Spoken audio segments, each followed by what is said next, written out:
सायली ने पकड़ा रोशनी का झूठ। दिलीप ने बताया रोशनी की सच्चाई।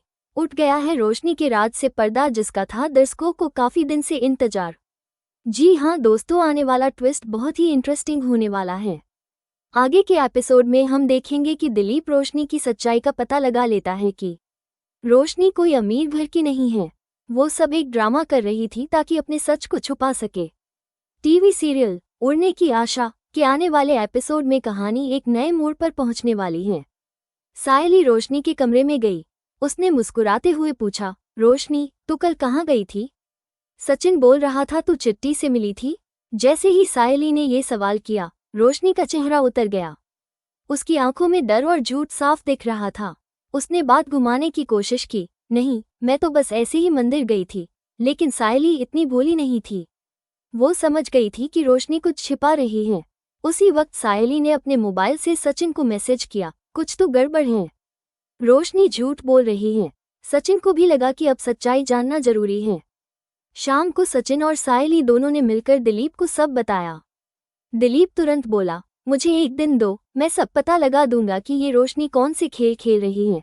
अगले दिन सुबह दिलीप कुछ लोगों से मिलने निकला। उसने अपने पुराने कॉन्टैक्ट से बात की और आखिरकार एक शख्स मिला जिसने चौंकाने वाली जानकारी दी। उस आदमी ने कहा, रोशनी के पापा के नाम पर जो कहानी उसने बनाई है वो सब झूठ है। उसके असली पापा तो सालों पहले जेल में बंद हो चुके थे। रोशनी अपनी पहचान छिपा रही है। दिलीप का दिमाग घूम गया। उसने तय किया कि अब सच्चाई सबके सामने लानी होगी। दूसरी तरफ घर में माहौल शांत था, लेकिन हर किसी के मन में बेचैनी थी। रेणुका को लग रहा था कि सायली और सचिन बिना वजह रोशनी को बदनाम कर रहे हैं। वो बार बार कह रही थी, रोशनी जैसी लड़की झूठ नहीं बोल सकती। तुम लोग उसे गलत समझ रहे हो। लेकिन सायली का मन मानने को तैयार नहीं था। शाम ढलते ही दिलीप लौट आया। उसने सबको हॉल में बुलाया और कहा, आज मैं एक ऐसी सच्चाई बताने वाला हूं जिससे सबके पैरों तले जमीन खिसक जाएगी। रेणुका ने झल्लाकर कहा, दिलीप तू तो चोर है, तेरी बात पर कोई भरोसा नहीं करेगा। दिलीप ने शांत स्वर में कहा, मुझे पता था कि कोई यकीन नहीं करेगा, इसलिए मैं सबूत लेकर आया हूँ। इतना कहते ही उसने दरवाजे की तरफ इशारा किया। बाहर से एक आदमी अंदर आया और हाथ में एक फाइल। जैसे ही रोशनी ने उसे देखा, उसके चेहरे से सारा खून उतर गया। वो आदमी सीधा बोला, मैं पा हूँ। सबकी निगाहें अब रोशनी पर थीं। सन्नाटा छा गया था। पा ने फाइल खोली और कहा, ये है वो सारे दस्तावेज जो साबित करते हैं कि रोशनी ने अपने असली परिवार के बारे में झूठ बोला है। उसके पापा कोई बिजनेसमैन नहीं हैं, बल्कि वो एक फ्रॉड केस में जेल में थे। लेकिन अब कोई जानता कि अब कहाँ है। ये सुनते ही रेणुका का चेहरा उतर गया और सचिन की आंखों में आग थी। रोशनी कांपते हुए बोली, मैंने ऐसा सिर्फ इसलिए किया क्योंकि मुझे डर था कि अगर सच्चाई पता चली तो कोई मुझसे शादी नहीं करेगा। मैं अपने अतीत से भागना चाहती थी, लेकिन सायली ने कहा, भागने से अतीत मिट नहीं जाता रोशनी। तूने झूठ बोलकर हमारे परिवार का भरोसा तोड़ा है। सचिन ने गुस्से में कहा, जिसने खुद की सच्चाई छिपाई वो किसी का साथ कैसे निभाएगी? माहौल इतना भारी हो गया कि किसी की आवाज तक नहीं निकल रही थी। रोशनी आंसू पोंछते हुए कमरे से बाहर भागी, लेकिन सचिन ने उसे रोकते हुए कहा, अब ये घर तेरा नहीं रहा। रात को रेणुका सचिन के पास आई और बोली, मुझे लगता है मैंने तुझसे गलत कहा था। तू सही था। रोशनी झूठी निकली। सचिन बोला, माँ मैंने सिर्फ इतना किया कि सच्चाई सामने आ जाए। किसी पर झूठा इल्जाम लगाना मेरा तरीका नहीं। रेणुका की आंखों में पछतावा था। सायली चुपचाप खिड़की से बाहर देख रही थी, सोच रही थी कि किस तरह एक झूठ पूरे परिवार को हिला गया। अगले दिन अखबारों में खबर छपी, देशमुख परिवार की बहू की असली पहचान उजागर। मीडिया वाले घर के बाहर पहुंच गए।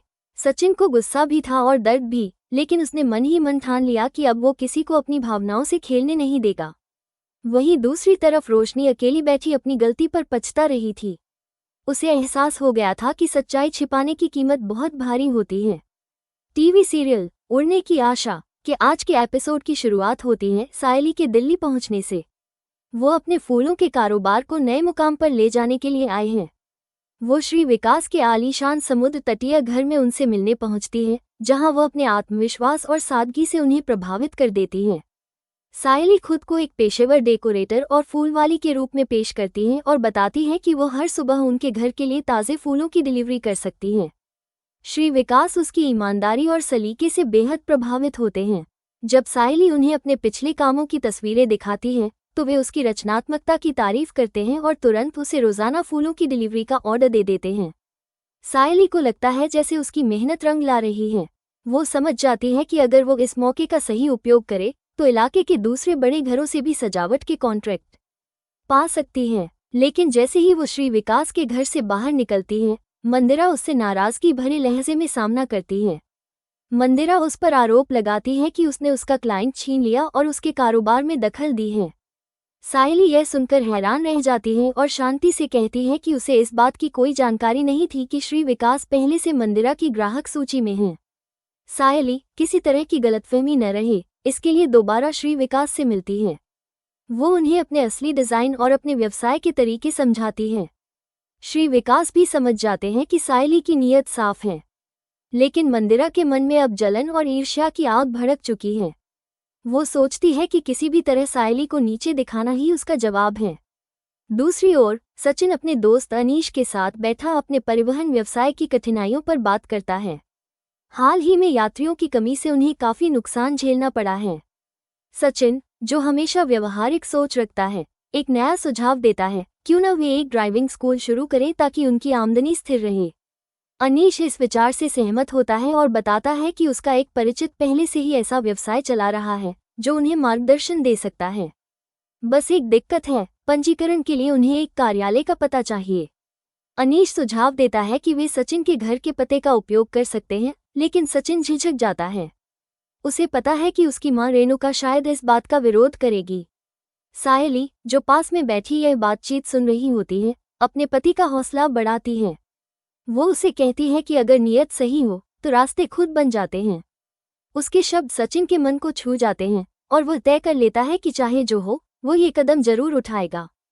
इसी बीच सायली को अजय से जुड़ा एक अधूरा मामला याद आता है। वो सोचती है कि अब समय आ गया है कि वो इस विषय पर सचिन से खुलकर बात करे। दृश्य बदलता है और अब तेजस पर ध्यान जाता है। कभी मां रेणुका का लाडला रहा तेजस अब उनसे दूरी महसूस करता है। हाल ही की बहस ने उसके मन में एक खालीपन भर दिया है। इस अकेलेपन और बेचैनी में वो अचानक बेहोश हो जाता है। परिवार घबरा उठता है। रेणुका और रोशनी दौड़कर उसके पास आती हैं। कुछ देर बाद जब तेजस को होश आता है तो उसकी आंखों से आंसू बहने लगते हैं।